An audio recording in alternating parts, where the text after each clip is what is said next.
Hi, good morning. Welcome to my Wednesday devotional. As you can see, it's bright and sunny and it's just beautiful here in Maryland. So I've got my windows, I got the drapes pulled open, so hopefully not too much light is reflecting on this. So I have to be careful with all the lighting issues going against my whiteboard. So anyway, I hope you guys are all doing well and that you're having a great spring. Our Esther discussion and dialogue, it's moving along. Today we're going to be starting chapter 8, verse 1. And I'll wrap up 7 right here. But yeah, so we've had the beginning, the middle, and now we're on the end sequence. Okay, well, I hope you guys are doing great. So let's get started. All right, back on to chapter 7. Let's wrapping this up, verses 9 and 10. Then Harbona, one of the king's eunuchs, said, Haman has set up a sharpened pole that stands 75 feet tall in his own courtyard. He intended to use it to impale Mordecai, the man who saved the king from assassination. Well, then impale Haman on it, the king ordered. Verse 10, so they impaled Haman on the pole he had set up for Mordecai, and the king's anger subsided. All right, so that's chapter 7. So it's kind of funny, kind of comical, where Harbona, this character we've never even heard of before. Oh, wait, but there's more. There is a pole. We can go ahead and impale Haman on it, right? And the irony is that Haman had set it up for Mordecai, and now it's the other way around. So, just that whole sequence of events was kind of something out of like a sitcom or drama, kind of combination of both those things, like a dramedy, where it's supposed to be drama, but it kind of comes out funny, And even though God's name is not mentioned, God is all over this, making it all these things spinning around, all these characters that have been all these different places are all intersecting into this one thing, into chapter 7, okay? So that was the hard part. Like I said, we were in the build up, climb. So chapter 7 was right there at the top, the apex of the mountain, and now we're starting our descent as we go into chapter 8.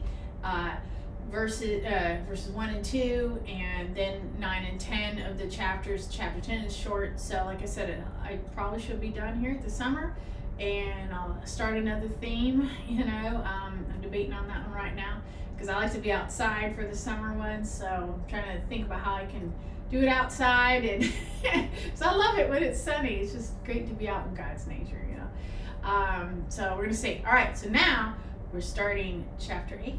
Verses 1 and 2. All right, so this is the decree to help the Jews. All right, verse 1. On that same day, King Xerxes gave the property of Haman, the enemy of the Jews, to Queen Esther. Then Mordecai was brought before the king, for Esther had told the king how they were related. Now, because remember, before that, prior to this, king didn't even know Esther was Jew and didn't even know that she was related to Mordecai, the hero of the story, right? He was on his own. They were each operating on their own accord, so that's also neat. Verse 2, the king took off his signet ring, which he had taken back from Haman, and gave it to Mordecai. And Esther appointed Mordecai to be in charge of Haman's property. Okay, remember this, my little flag, it's my signet ring here. The king, obviously took it off the dead body there, or grabbed it before he got impaled from Haman, and then took it off and gave it to Mordecai. And the signet ring is equivalent to a stamp back then. And I just saw it recently on one of my shows about royalty. The signet ring, it's like dipped into ink, it's like a stamp, and then kind of burned onto the scroll or the letter to seal it, so that when you open it up and you see it's broken, then that's it. Once it's open, the seal's broken, that's the law. So this is going to become important, and as we're starting to see right here, he gave it to Mordecai. It's a symbol of power, of course, but also trust. The king now trusts Mordecai. Mordecai is going to be his right-hand man, replacing Haman, who is not. Goodbye, right?